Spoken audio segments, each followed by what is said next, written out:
You're listening to the Naptime Empires podcast with my mom, Nikki Elledge Brown. Mom, your show's on. Thanks, bud. I got it from here. Welcome to the Naptime Empires podcast, refreshingly honest conversations on the realities of parenthood and entrepreneurship. I'm your host, Nikki Elledge Brown. Let's get started.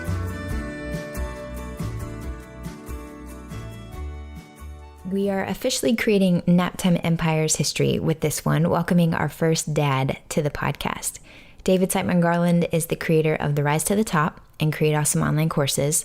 Over the years, he's helped thousands of students in over 100 countries, myself included, to create and sell online courses on everything from kindergarten teaching to snowboarding. And we go way back. Like, he was one of my very first friend tours in this space when I started my business back in 2013. I first heard about him during one of his course launches. It had to have been July or August of 2013. And I still remember being in my living room in Hawaii, watching the free videos and being like, whoa, I really appreciated how he simplified things. And so I knew instantly I was going to sign up for the course, because even though I had created college courses from scratch, I also knew myself well enough to know recovering perfectionist status that I'm going to find excuses and reasons why I don't know how to create courses for this particular audience. You know what I mean? So I bought the courses as a sort of insurance policy. And then, as any self-respecting teacher's pet does, I binge listened to the modules on various planes, trains, and automobiles. I was actually traveling to my friend Ashley's wedding in the Czech Republic. And I still remember listening to it all for the first time. And as many of us do, I just sat with the information and did almost nothing with it for months. Eventually, long story short, which I share on the first episode of Naptime Empires, I'll link to it in the show notes, I did create and launch my first online course. And in the course of its first year, I welcomed over 300 students to it. So after that, David and I had a lot to catch up on, and we did a video over on his blog, which got an amazing response. And then we decided to start partnering up to create a special offer of his course, Create Awesome Online Courses, based on my experiences that I could bring to my community as a way to support them on their journey of creating their own online courses for their own dreamies. So that's just a side note, actually, that I want to share with you, because people often ask me how I've created what I call my cabinet of friend tours over the years. And this is a perfect example. If you sign up to learn with or from someone and you actually show up and do the work and do it your way and put your unique stamp on it, that is the perfect avenue for the beginning of a beautiful, mutually beneficial relationship and potential business partnership as well. And that's been the case for me and David over the years, because we've partnered up pretty much almost every year to spread the word for anybody in my community who wants to help customers get tangible results through courses. And on that note, we are doing it again soon. You can sign up at nikkieelledgebrown.com/courses whenever you're listening to this. But for now, I'm just super excited to welcome David to share more about his story, his perspective on the state of online courses in 2018 as we're recording this. And to welcome him as our first dad. I think you're going to find this conversation inspiring, entertaining, perhaps painfully honest at times. I know I did. So enjoy. What we're going to cover is David's take on building a business that supports your life, not the other way around, because he's walked this lifestyle talk even before. They have 2 kiddos now, but even before he had kiddos, this was always something that he prioritized. It wasn't like work consumed his life. He's a big hockey fan. We talk about that in the episode. How to navigate the early chaotic years and create a daily or weekly workflow that works for you. Why competition in the online course space is a good thing for creators who do genuinely have value to add. How creating an online course can enhance your one-on-one practice if you don't actually want to replace it, which is obviously totally okay. The benefits of lifetime access and the power of viewing courses with a long-term customer strategy in mind. And this is something I really wanted to talk about, basically because it seems like a lot of people are jumping ship and don't do lifetime, whatever. But I really appreciate his perspective on this. I think you will too. And then we ended with a super candid conversation on pivoting and changing the focus in your business if what you originally created a course on isn't exactly what's lighting you up anymore. Enjoy. All right, David, I'm really excited for this first dad conversation, first dad award. trophy emoji. I've actually been thinking about imagining having you on the podcast since before I started recording, because I was like, it'd be great to have some dads in here, and David would be a great Naptime Empires-y kind of dad because you've got now 2 little ones over there.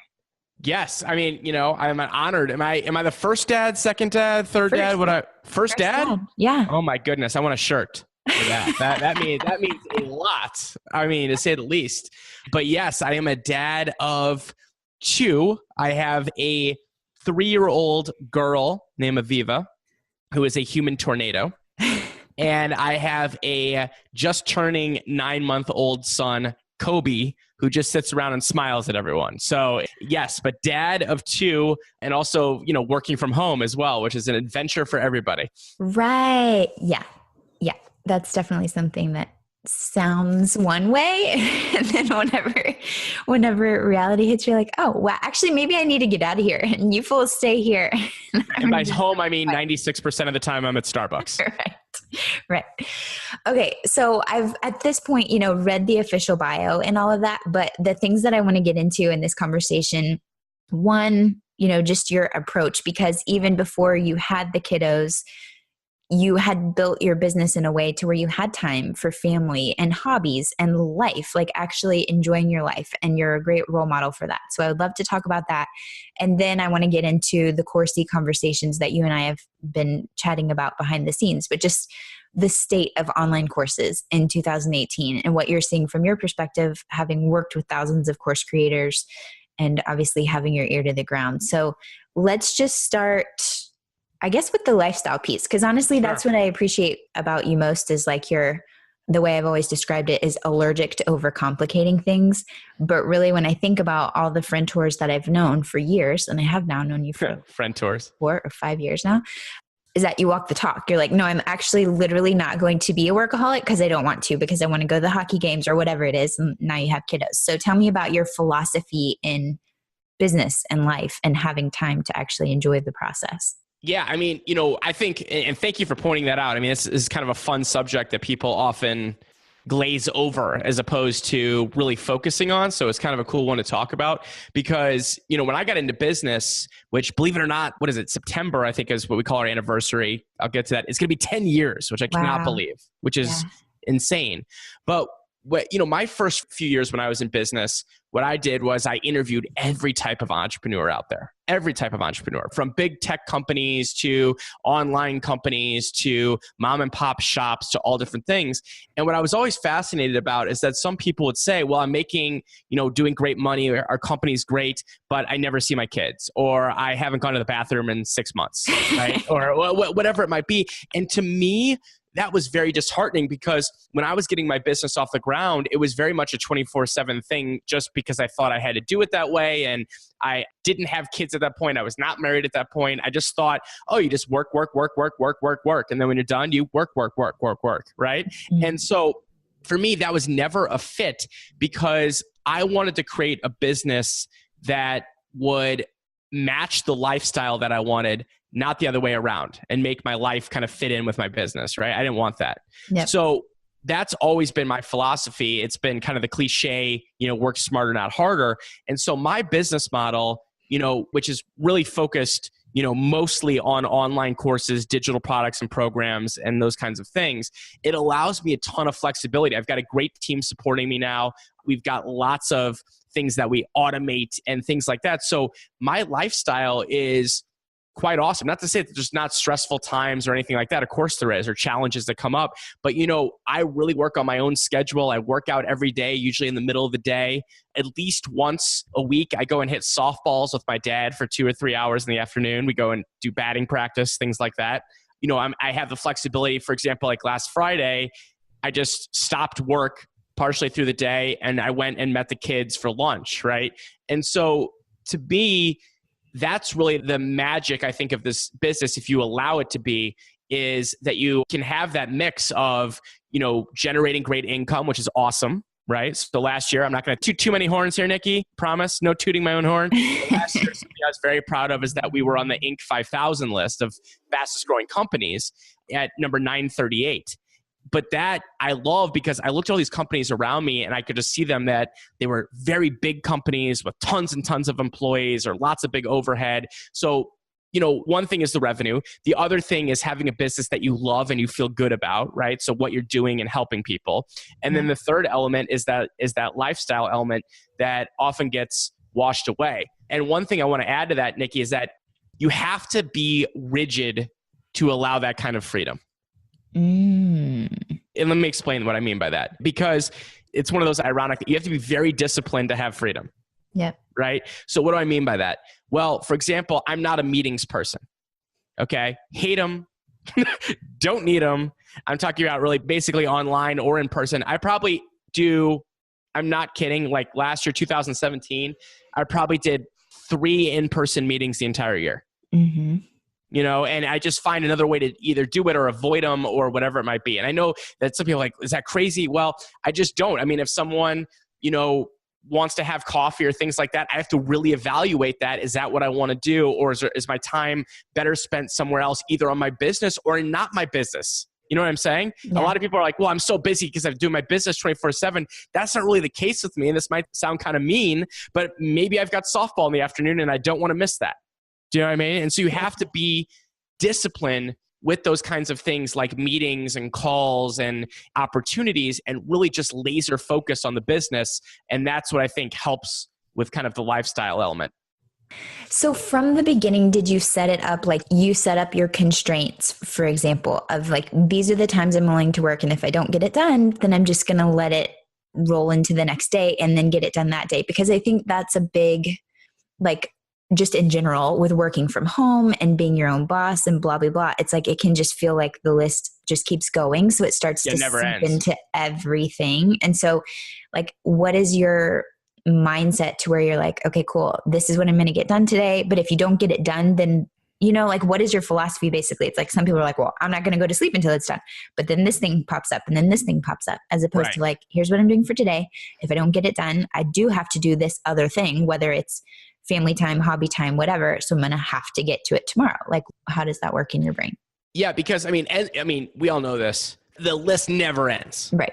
I mean, it is a never ending list. You could literally sit there for 24 hours and work on things every day, right? If you have the energy and whatever it might be. And so, yeah, I just look at it basically as a daily and weekly thing. I am a big kind of list maker. Right? I keep it very simple. And I think that's also come with experience. When I started, it was much more chaotic, right? First few years of business is a human tornado, on top of another tornado that's on top of one more tornado, right? Mm-hmm. That's what it is. And you're figuring it out. You don't know what to do. You don't know where you like to work from. You don't know what times are going to work. You know what I mean? You just don't know what's going to happen. And so you kind of dabble. You probably will have days where you completely burn out. You'll probably have days where you realize, oh my God, I've done way too much. Or days where you said, you know what, I probably was underproductive this day or whatever happened, right? And then your life continues to change. Marriage, kids, whatever it might be, right? And so for me, I feel like at this point, I've reached a pretty good kind of self-awareness of like how many things I can put on my calendar on a daily basis without feeling overwhelmed, right? And I will shut it off. I mean, meaning I will be done with work when I'm done, but it's going to be before 6 o'clock. For example, most time, unless I have something else, it might be earlier, right? But 6 o'clock, kaput, we're doing family time, dinner together.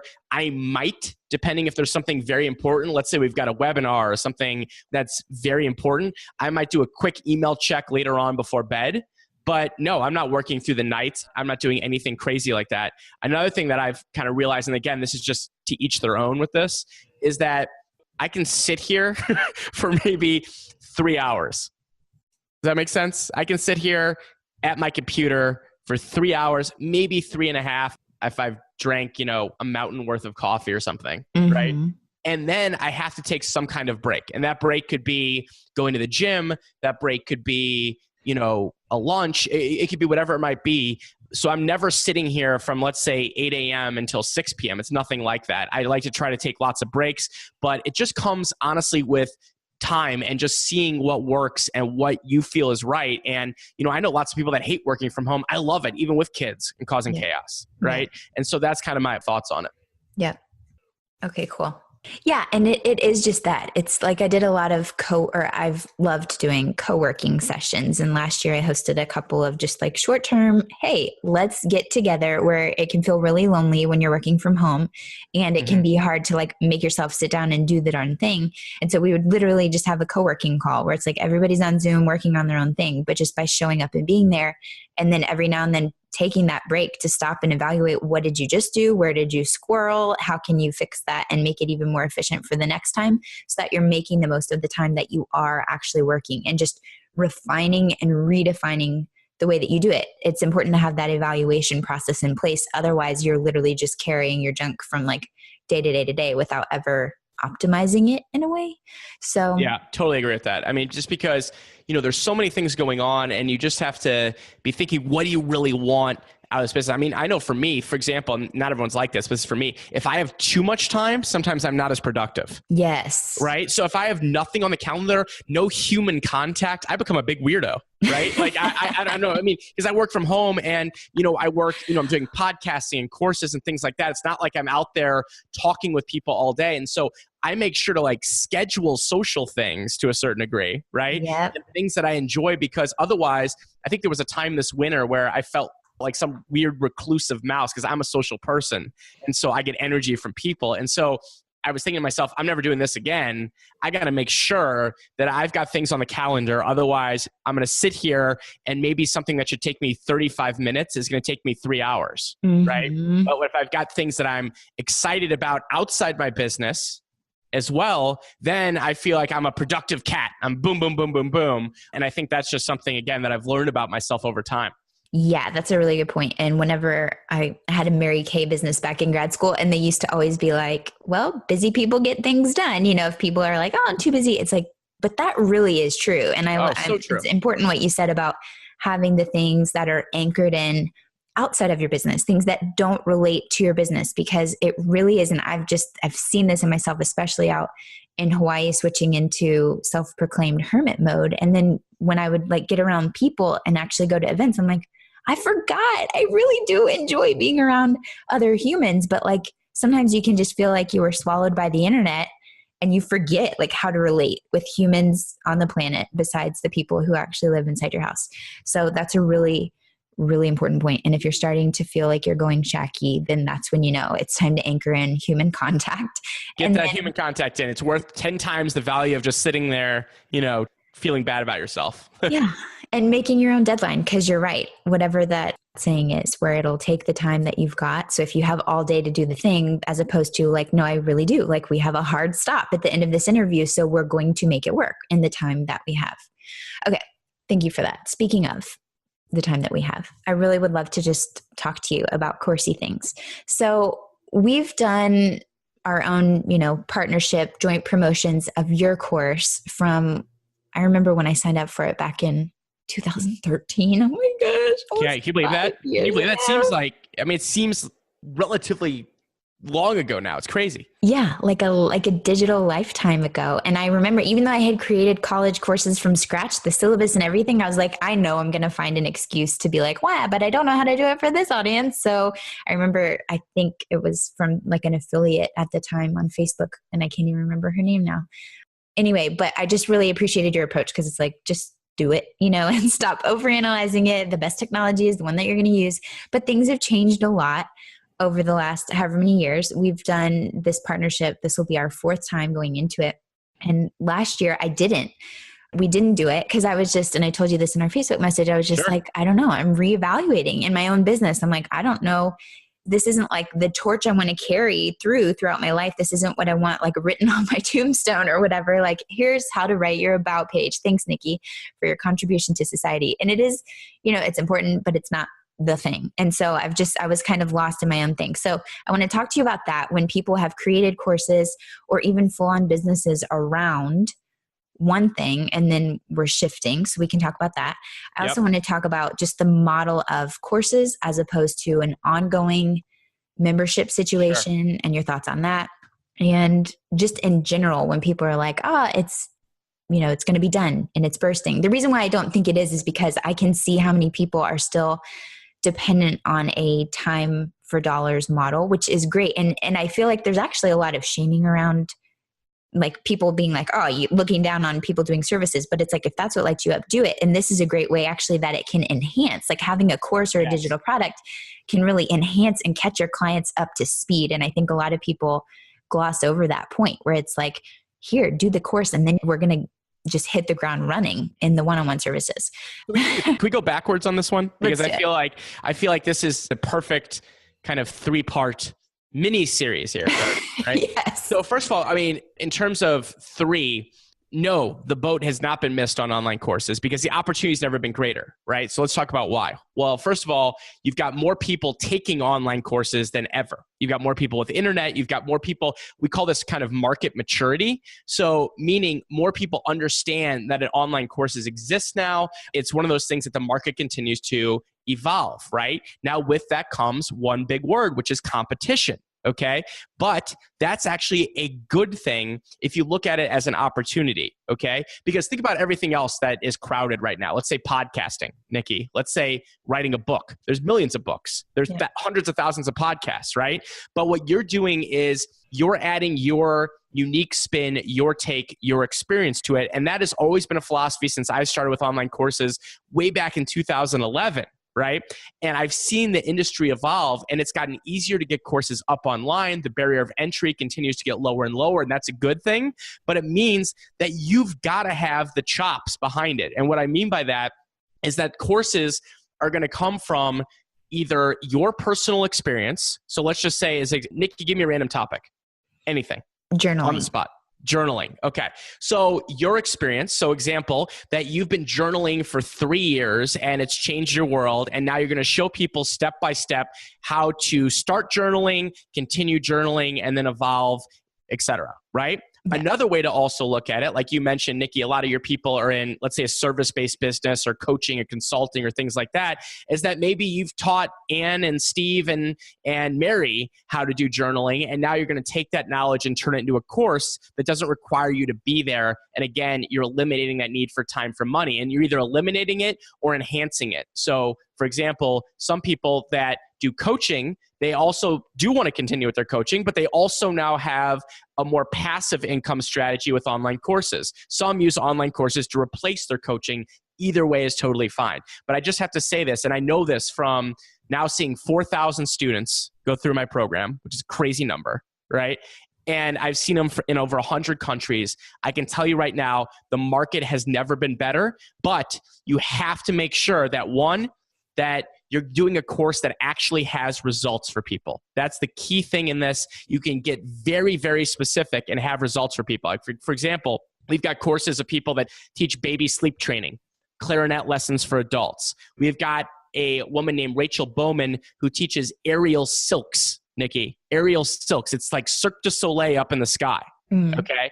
And that's a hyper specific niche that she did 6 figures on last year. Okay. So the bottom line here is that your course has to have a tangible result. And also you have to bring either your experience and or experience working with other people. You don't have to necessarily have both, but you got to have one or the other, right? If you've got both, that's great.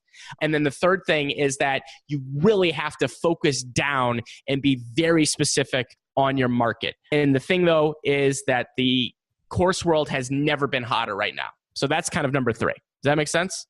Yeah. And one of the things that's most exciting to me about what you said is that, sure, the barrier of entry is lower than it's ever been, but it really gives great teachers and communicators and connectors an opportunity to stand out because there is more competition. But if you're great and the value that you're sharing is real and people are getting results and their lives are changing because of what you're offering, then you have nothing to worry about. If you're copying and pasting or trying to regurgitate somebody else's stuff, well, yeah, watch your back. Right. As you should, because people are going to share if it's great and if it's adding value. You're right. And I think the other thing, and this is going to lead to number 1, but we'll cover that one last, Nikki, is that kind of talking about your burnout in those situations, but is that you do have to be extremely passionate about this. And I know that sounds cliche and we're going to have rainbows and fluffy bunnies go flying across our earbuds right now, right? But it is so true because the people that kind of win at this and they do really, really well. And what I mean by that is both from a revenue perspective, a happiness perspective, and getting their customers results. Because at the end of the day, that's what a course is all about, is getting your customers results, okay? And helping them. And if you're not passionate about that, for whatever reason it might be, someone else is going to be more passionate and they're going to kind of dominate, right? So that's something to think about. We're going to talk about that as it relates to number one in a second, Nikki. But bottom line is you've got to love what you're going to do or develop a love for it, because otherwise it's just not going to work. Just saying that, yes, there's incredible lifestyle that you can create. Yes, you can generate amazing revenue with this, but there is definitely work involved, and that work should excite you. And if it doesn't excite you, it might not be the thing for you. Yeah, that's a really important point. Now, because number you two, won't sell it. You won't put it out there. If you don't feel excited about it, you won't. Yeah, I wake up in the morning and I'm thinking of how can we get more students and how can we take better care of our students? How can we do this or that? I like to think about those things. And, if you're not, then you know what? It might work out a little bit for you, but it's not going to be a long-term thing, right? Which brings up kind of number two, Nikki, where you were talking about kind of the lifetime membership model versus a course model, right? Is that basically what we want to talk about? So let me tell you something. I also view online courses as a long-term strategy. This is very important for everyone because online courses, it's not about trying to do some massive launch. Yes, a launch is important. I show people how to do a launch, of course, in my Create Awesome Online Courses program, hold their hand and show them how to do that, right? But the launch just gets the ball rolling off the hill, right? That's what it is. And I think that's one of the most hypey, ridiculous things that we see online every day is people bragging about, they sold $7 zillion in 4 minutes or whatever it might be.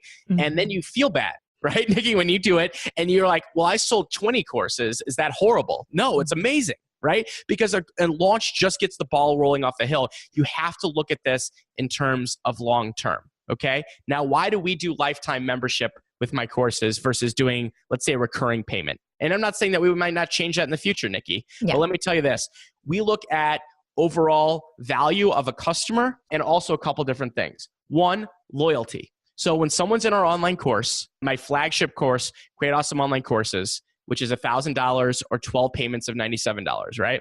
When they're in that program, one, they get lifetime updates, they get lifetime support, they get lifetime access, okay? What that does is makes people, one word here, happy, okay? They're happy about this because they're part of a family. They're part of something more than a course. And when you're in my program, just as an example here, is that then when I have other things to sell, which might be a 2-hour workshop, it might be an additional course, it might be a piece of software, they're not getting nickel and dimed inside the course. They already have full access to that, right? They're better chance of buying other things as well, right? So with a membership site, nothing against membership sites. I'm not blasting it. I'm not going to be that person at all. But membership sites a lot of times can be becoming an ongoing treadmill of content that you have to create and ongoing marketing. And doing both of those things at once can be very difficult for people, right? That you've got to, this week you've got to do a live call, you've got to do a brand new piece of content. Oh, and by the way, you've also got to get more people into the membership site, right? And what I've also seen with that is people that struggle with that is that their membership site, people stick around for a very, very short amount of time. There's a lot of turnover and churn, if you will. So if you start looking at the average amount of time someone spends in there, right, and what they actually pay, right? So for example, my course is $997 or 12 payments of $97, Nikki, right? Yep. And there's a 30-day, 100% money back guarantee. So anytime in that 30-day, no problem. No homework required, nothing. Okay. After that, they pay. Okay. They pay with their ongoing payments. And the thing is, if you look at the lifetime value of that compared to, let's say, if it was $97 a month, but people only stay for 3 months, 4 months, 5 months, that's far less than one course sale, right? So you got to look at that both ways. So I love a course model because you're creating really a product and then you're supporting that product. A membership model is more of an ongoing thing. And again, they're just different. So I love not, how do I say this properly, Nikki? I love not nickel and diming people. I love instead, I once had someone tell me, well, David, you could maximize your revenue even more if you had 15 upsells and you did this and that. I don't want to do that to people. I want them to have a good feeling and know that they're getting something complete. Yeah. Does that make sense? Like they're getting something complete A to Z. Anything else that they might buy in the future, that's also complete, but it's something different. And so I like that feeling that you're getting, the entire iPhone and the apps and all that kind of stuff. You're not just getting a case or something, right? And you got to buy the rest of the things. And that's just my personal philosophy and also kind of how I teach it. Yeah, no, that's a good, I think the operative word there is complete. And it kind of goes along with what we were talking about with just, how you manage your workflow day to day, and having that sense of completion is really freaking powerful. One of my friends, Dr. Christy Goodwin, and her focuses on like children and brains technology and how this is affecting us and our kids and blah, blah, blah. And one of the things that I've heard her talk about is the state of insufficiency. Whereas back in the old days, parents might be at the kitchen table with a newspaper, but there is an end to the newspaper. But with our iPhones, there is no end to the internet. Like there's always something, and I do love the idea of ongoing community. And Stu McLaren's a great guy if you're interested in memberships, to help take the treadmill kind of feeling out of it. But I also really do love the sense of completion. And that's like with a course about copy. I remember you saying that. I'm like, right. Okay. Objective. How do they know that they have gotten value from the course? Like, what is the measurable outcome? Okay. They've written a site in their voice in a clear, sincere way, a way that helps people realize they want to do business with them, the right people. And it feels good as a course creator because you can help them actually measure the outcome. So I think that's a fantastic. Can I add on to that real quick, Nikki? Yes. Thank you for that point, because at the end of the day, if your goal is to get someone a result, right? A course makes the most sense, period. And you look at that, one of the great ironies, and I love Stu, great guy, right? Up in Canada there, loves the accent, smiley, funny guy, right? Stu teaches people how to do membership sites, and his core product is a course to teach that. Think about that for a sec, right? Because at the end, so think about that. So meaning nothing against membership sites, but I'm saying that if you want to really create a result with something, a course is going to be the best way. Now, after that, maybe there is ongoing things. Maybe there's something that goes from there. Now, if you've got a subject matter, for example, Nikki, that may be something that's changing very fast all the time, maybe a membership might make sense, right? Yeah. So maybe, and I've seen this done both ways. Let's just use an example. Let's say you're teaching Facebook ads, okay? Well, I have actually one of my most successful students, Mark Dawson, has done, I think now, close to $3 or $4 million in his Facebook ads for authors course. How cool is that? So he teaches a course, but that could just as easily be what someone else does, is teaching that, hey, a monthly membership, we're going to tell you what's working now for Facebook ads. And also, by the way, those can go together too. If you want to go that route, you could have a course and then, hey, by the way, we've got ongoing training that you can sign up for a subscription. So it just depends on your goals, but a course is something that's very complete and very results oriented. Yeah, and measurable. And that's the thing. Exactly. And I guess it really comes, it's not like semantics down to the words, but almost the idea, because it's like no matter which way you slice it, even if you're talking success path, Stu talks about the success path, so that you do have a measurable outcome so people can see how they're progressing. Even then you could look at that, well, that's like a little micro course, within your membership, You're still trying to create something that's measurable for people. And even if it's not like a hard skill, how are they measuring their progress and whatever the content is or the experience you're providing? Okay. Right. Because at the end of the day, what a course does is it's the shortcut, right? It's getting people the result as fast and as safe as possible. Not trying to necessarily string it out over as long as possible, but you want them to be, the shortcut, get it done. So let's talk, Nikki, I'm very excited to talk about this, about kind of your burnout and your direction. And let's talk about that for sure. Okay. Well, coachy sesh. Yeah. So the reason why I am still excited about this conversation around courses is because obviously I've had over 600 people join in the 4 years that I've had a course about copy since I first launched it. But then honestly, for the last 2 years, like the lion's share, I remember 300 plus came just in the first year alone, because I was really excited about it and sharing it and streamlined it. I think that's a very important point. I want to audio highlight the whole fast and safe as possible, because the first time I launched a course about copy and I was just creating it, to me, it felt sloppy. My founding members really appreciated it, but still I streamlined it because I was like, what's the path of least resistance? What do they need? And then everything else is bonus examples and blah, blah, blah. So it's good and it's important and it's part of who I am. I've learned so much from the whole experience of creating it, launching it, talking about it, sharing, interacting with people. I built a lot of traction because of it. But I've known, honestly, even since 6 months into my business before I even started the course, that like, this isn't everything for me. This isn't the conversation that I am most excited about. And so that's where I've been kind of like, so what is it? And what is my thing? Is it even courseable, teachable? What did you want to talk about? Yeah, I mean, so first of all, it kind of goes back to what we were talking about before, that at the end of the day, you have to be very passionate about your course to make it go and make it be long-term, right? Because there's too much, it's not something that you could just throw up and then that's it. Do you know what I mean? As you know, there's work involved here, and a lot of it can be automated, but it's still lots of work, and you're going to be answering questions about copy for the rest of your life, you know what I mean? If you let it be. So, there's a couple things to think about here, and realize this. My first course, just as an example, was called Create Awesome Interviews, where I talked about doing online interviews. And I really liked that. But then as I did different courses from there, I really discovered when Create Awesome Online Courses launched that that's what I wanted to do. Something clicked inside me. I loved it. I said, you know what? This is my ball game. And in 2013, I shifted my entire business to be about courses.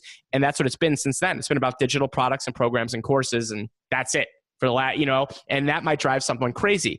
And, a lot of people also, Nikki, others might not be sure on their subject, but once they start being successful with it, also might develop even more of a love for it too, right? Yeah. But you're at that point now where I'm just not hearing it from you about course about copy. I feel like, based on this, and there's nothing wrong with this, I think you need to go a new direction, because if this is dragging you down and not something that's exciting you and whatever it might be, and I think you just did kind of a recent kind of final launch of it, if you will, or final promotion, I think it's something that you could, put on the back burner if you want. So meaning it can still sell kind of passively.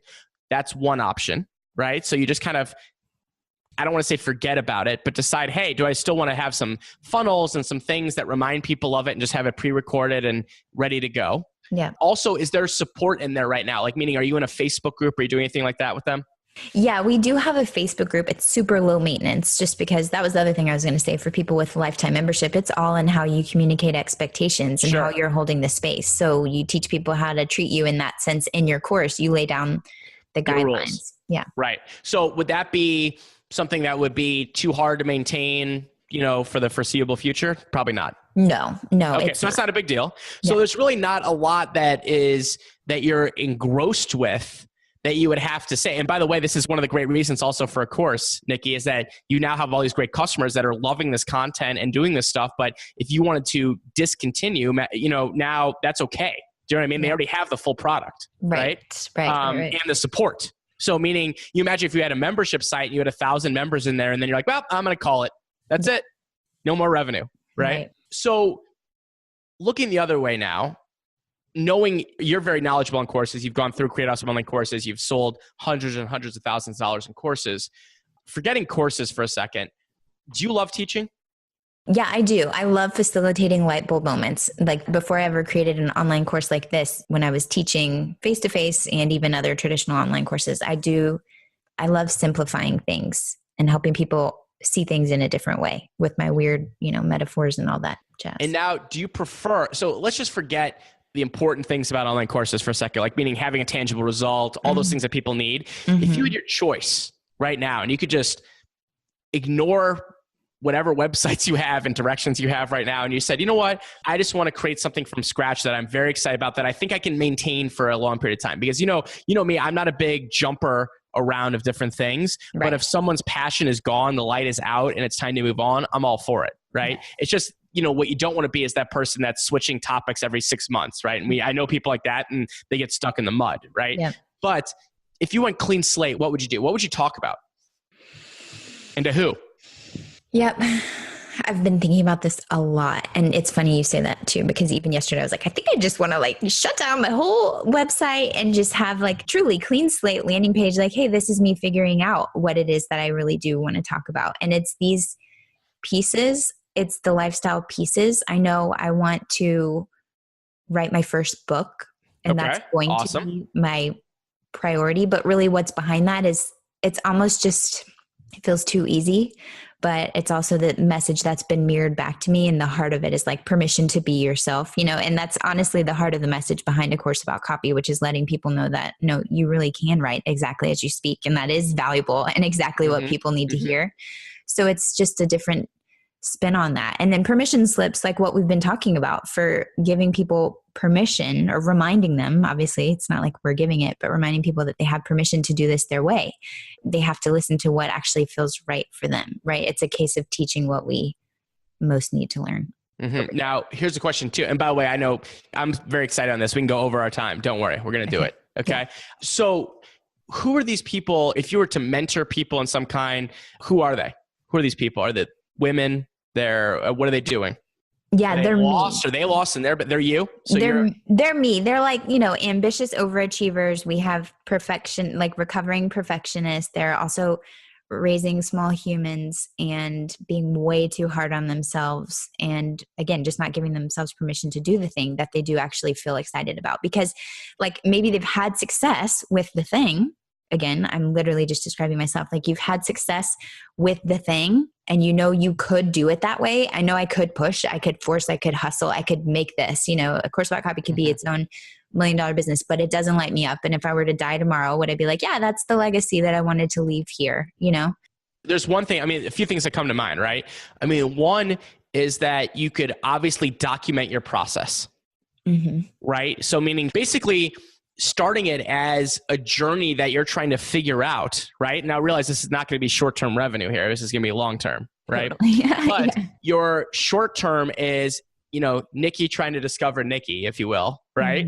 And saying, listen, I had this successful course. I had these different things, but I need to find now what's lighting me up and what's going to be best for me and my family and my kids and all these kinds of things. And you could document that process, whether it's podcasts or articles or whatever it might be, right? Yeah. And try to attract a community that you already have a community. And I think the community would be interested in this, right? Yeah. Because there's a voyeuristic tendency there, right? We like to follow people on journeys. We like to watch people do weight loss online. We like to watch people do different things. There's something because you see it in you, right? That's what ends up happening.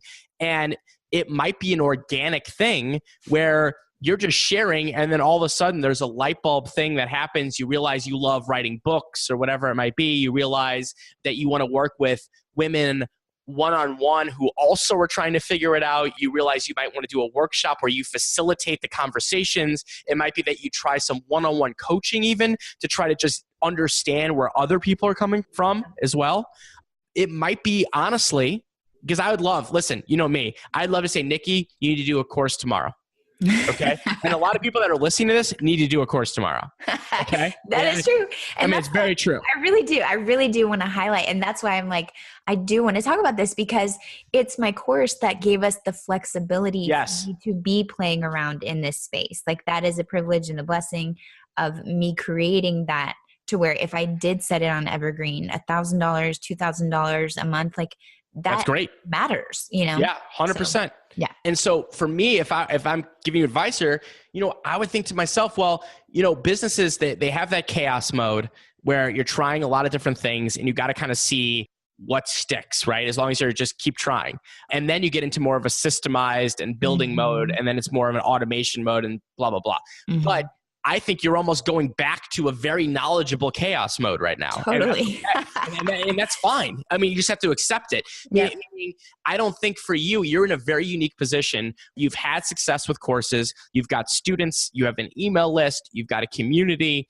You have a podcast. You have all these different assets that a lot of people don't have. And you should just kind of use this as an experimental time with the end goal of discovering what that next thing is going to be. And as long as you're trying stuff and not just sitting there thinking about it, I think it's going to be a good thing.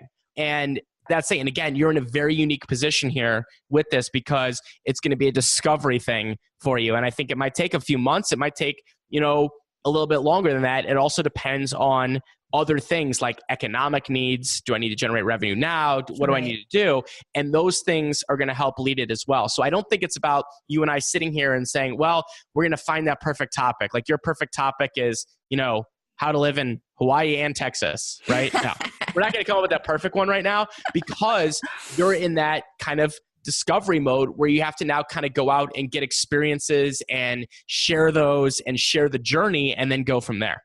Yeah, I appreciate you reflecting that, and also just knowing and not being like, no, you do need to create a course tomorrow, because I do think a lot of people would just stick to their talking points. Yeah. And I appreciate you reflecting it. It's been something I've been saying with my friends. It's like 2018 is the new 2013. And in some ways it feels like I'm going to be starting from scratch, but I know that I'm not. I have experiences, relationships, and a community, like you said, assets to play with. And yeah, I think it's cool. And I really do feel like it's a fun full circle thing to be having this conversation with you 5 years into my business. And at this point, like you said, the knowledgeable chaos, because I feel like this partnership that we're doing right now is going to be, it's almost like a graduation party where it's like there's a diving board and there's a platform, and I'm about to just fully commit to like getting in there. And that's the other key point. And I'm grateful to have this conversation on the record so that other people who are going to go through this phase are listening to me processing it, because it is about trying the stuff, because we cannot think our way into clarity. And Lord knows I've tried, for like even the last couple of years, I've been kind of 1 foot in, 1 foot out, la, and just resisting being where I actually am and owning it. Even though I have been, in some ways I've been sharing this journey along the way, even throughout this podcast, like in my solo episodes and stuff.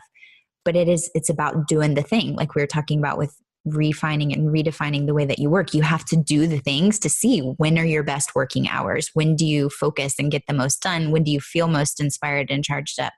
And you don't know that unless you're actually moving your freaking feet. Right, exactly. And paying attention, right, as you go and saying, okay, this is working, this isn't working. And not just necessarily day to day, but overall, right? Because at the end of the day, my opinion and what I've done and taught and kind of emulated as well is that eventually you want to be known for something pretty specific. Yeah.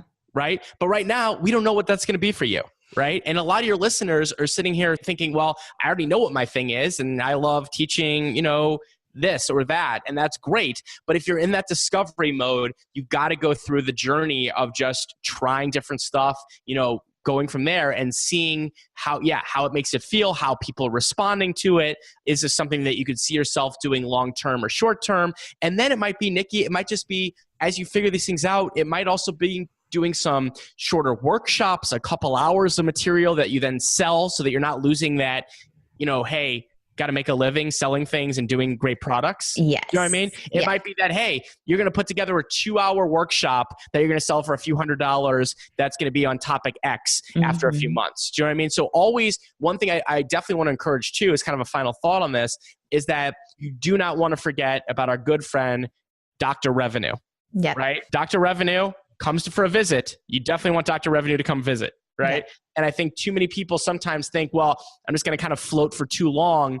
And then they got to get back into thinking revenue and business. And then it kind of gets a little screwy. So at least keep that in your back of your head of like, okay, here's oh man, this could be great to share this experience in whatever format we come up with. Right. Yeah. That would be my advice. And I know it'll be very interesting to revisit this. I have no doubt. It will, to flash forward to it. But exactly that. And that's the thing I do. Like, okay, if I do know that I love to teach, then I am open to what are the things that I love to talk about that people are responding to, and then picking up those, what I call divine breadcrumbs, right? Of noticing, okay, here's where we have an overlap. We've got a winner here. And it doesn't have to be like, that's the other thing I see a lot of people trying to do, is go straight into creating the course without realizing working with people one-on-one and refining your content and seeing what are the questions people are asking and where are people getting stuck on this particular thing or what's really resonating. It's valuable market research. And then you're creating the content as you go. And that's what I did first time around with the course about copy. I was working with people, and that's what made me see like, oh, wow, I'm saying the same thing over and over. It sure would be helpful to them and to me to put this in one place. So yeah, dude, back to basics. I love it. I'm excited to keep tabs on it. All right. Well, okay. As we wrap up, is there anything we haven't covered?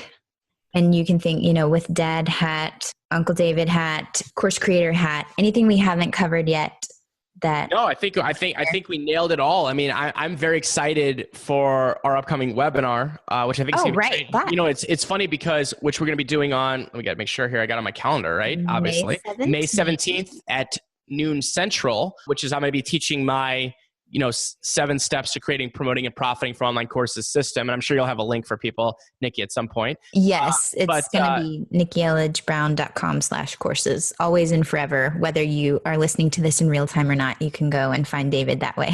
Cool. And just kind of my added thought on that is, we've done a partnership multiple times, and then we took a little hiatus, and now we're back at meaning hiatus as Nikki was beginning her discovery of Nikki, right?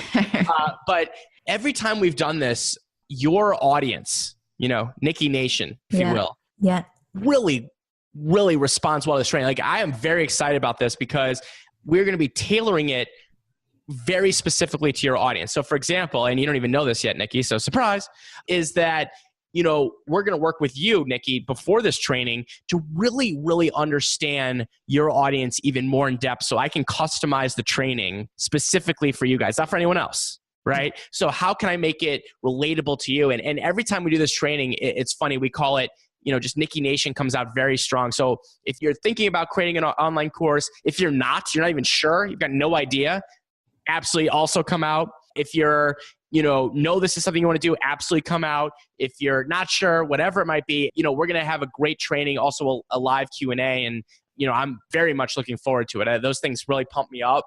And I know it's going to be great training, and you'll be bringing your unique perspective too for it. Yeah, it's always a lot of fun. And we've had literally hundreds of people from my community who have then been like, we just find you refreshing in your allergy to overcomplicating things. And I tend to attract my fellow recovering perfectionists who tend to overthink things and then spin out on one little detail or whatever, when it's like, no, just get it done. It's not serving anyone in your Dropbox or in draft mode or whatever. And so this is like I talk about all the time, it doesn't need to be perfect. It just needs to be shared with the Course About Copy stuff. And I appreciate your perspective that you bring as that relates to course creating things. And there's been so many courses that it's been fun to watch from people who I was able to introduce to you, and then they've gone on and created their courses. And now it's just cool to see what people are doing. And there's no right or wrong way to incorporate it into your business. It's however it works for you and your clients and your customers as a way to serve. So yeah, whether you're thinking about creating a course right now, and I know a lot of people are, because whenever we were first planning this, I was like, let me just take a little pulse check in my community to see who's working on it. And there were so many people who were like, yes, oh my gosh, it's been taking me forever, or it's on my list, for this year. It's like, it's just going to be a fun and inspiring and super informative training, always is. So I'll gather up some questions that we can customize and different angles to approach to see what other people are thinking. But I do feel like even just this conversation is going to get the gears turning and having people creating intentional courses that are valuable to them and to their people. Absolutely. And by the way, regardless of where you're at right now, for everyone listening, come on out. I mean, meaning if you're a complete beginner starting from scratch, you've got no idea, what you're doing, that's totally fine. If you're a seasoned pro, come on out. If you just think you want to maybe add this on to your current business as an additional revenue stream, come on out. If you want to do this as whatever your situation is, just come on out. It's going to be a blast. We will be live and in charge. Yeah. All right. And that'll be nikkieelledgebrown.com/courses. David, thank you for sharing all about your take, your perspective, your story. I appreciate you and the work that you do. And it's been fun. As always, I'm looking forward to it. And great questions. It was fun to kind of talk about just not the typical stuff. It was fun to talk about lifestyle. It was fun to talk about your challenges. I think that's really cool. And why your podcast is awesome and you're awesome is just, willing to put yourself out there and just do things that are a little bit different. And just being open and honest with people, I think is just very refreshing in a world where sometimes it's just not so common, and I wish it was. I appreciate you for saying that. Thank you. All right, your homework, should you choose to accept it. Number 1, I want you to ask yourself, what ahas did this conversation spark around your own business model? And is this current path that you're on in service to your ideal lifestyle? Or is it just burning you the F out? And how could packaging what you know and your process that you go through with clients or customers, how could that help free up some space, whether that's space for yourself, for your family, for you to create other projects, for you to work on your first book, for you to work with more clients, like whatever it is that you want to do. I just want you to get the gears turning. And if there's even a fume or a freaking twinkle that this might be something you want to do in terms of creating an online information product as a way to serve your dreamies, then I want you to get your booty over to nikkieelledgebrown.com/courses and join us. It's going to be fun. It's going to be inspiring. And I know you're going to learn something. So I hope to see you there. Catch you next time. This show may be over, but the conversation is just beginning. Head on over to naptimeempires.com/Facebook so you can join my free... Wait, did I say free? I mean priceless, rapidly growing community of Naptime Empire builders for deeper discussions, behind-the-scenes scoop, and of course, updates whenever I've got new stuff coming up for you. naptimeempires.com/Facebook. See you there. See you next time. Thanks for listening.